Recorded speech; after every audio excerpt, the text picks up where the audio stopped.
yet again a failure by CPS, hospital staff, friends, and co-workers. Everyone who could have done something to save this child didn't. Y'all were so worried about being deemed homophobic if you took this child from two gay men that you were willing to let him die to protect your image. That's what happened. All of you have blood on your hands. You all played a role in this child's death. You're all guilty. Don't you ever forget it. Don't you ever think you're a good person, because you're not. Nothing you will do will ever fix this or bring him back. You. The downright negligence of so many people, especially the CPS caseworkers and the hospital staff. There is no way you didn't think something was going on. You were just lazy. You just didn't care. You can't tell me they brought this baby into the hospital so many times with bite marks on his butt, lacerations, injuries, bruises, and you just thought, well, he just fell over on a toy. Jamie showed y'all a video of this child simply falling backwards with this small toy, and you thought that caused all these injuries across his body, including a fractured arm? Get the out of here. No, y'all knew Jamie was lying, but you didn't care enough about this child to save him. Jamie told a co-worker he was having dark thoughts about drowning or harming this child, and the co-worker didn't tell anyone or do anything to save this child. What the fuck is wrong with you?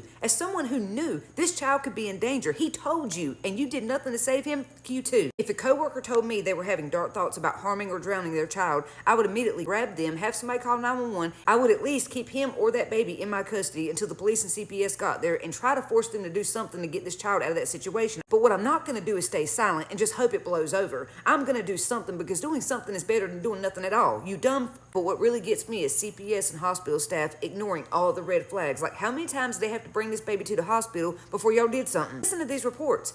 Baby Preston was brought to the hospital floppy and unresponsive, with Jamie Varley reporting seizure and breathing difficulties. And we now know that was because he was orally R-wording this baby so much that he was suffocating him, causing these symptoms. The second hospital visit, Jamie Varley and his husband brought baby Preston back to the hospital, reporting the child had a rash, diarrhea, vomiting, and high temperature. Third hospital visit, Varley takes Preston to the hospital for the third time with an injury to his left arm. He said it had been sustained while putting him in his cot the previous day. None of you thought it was weird that he fractured a baby's arm while putting him into a crib? No, you just didn't give a fuck. Hell, the amount of hospital visits, multiple reports within days of each other, should have been the biggest red flag for you. July 7th, an independent social worker named Helen McGee, yes, I named her, visit to carry out a scheduled follow-up visit for Preston. She said, "You had a few hospital admissions late, and this made me ponder as to whether there was a problem. I decided there wasn't." Really, you dumb bitch? You didn't think there was a problem? If you don't care about the children in the system that you are responsible for, then just say that. The last hospital visit, they bring the baby to the hospital in critical condition. Jamie says he found the baby submerged in the bath, and baby Preston is pronounced dead. He suffered bite marks to his buttocks, bruising in his mouth, lacerations, indicting things had been forcefully placed or shoved into his mouth, and y'all know what they're talking about. And we all know what Jamie was doing when he did that. He was not putting toys or...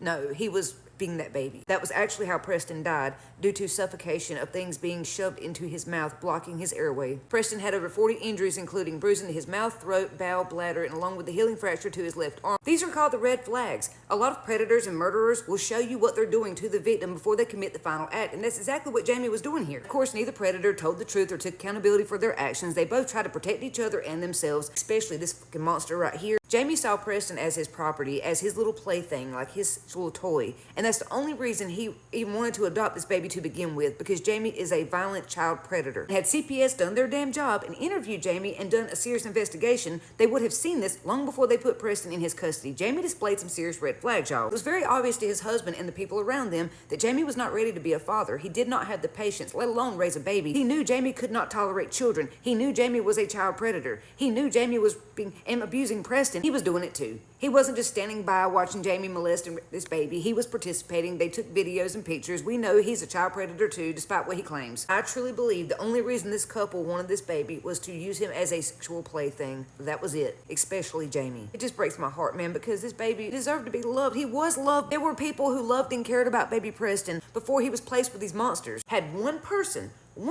done their damn job, baby Preston would still be here. I will never understand bystander syndrome. You didn't save this child, and you damn sure didn't do your job. You are no better than the monsters who killed him.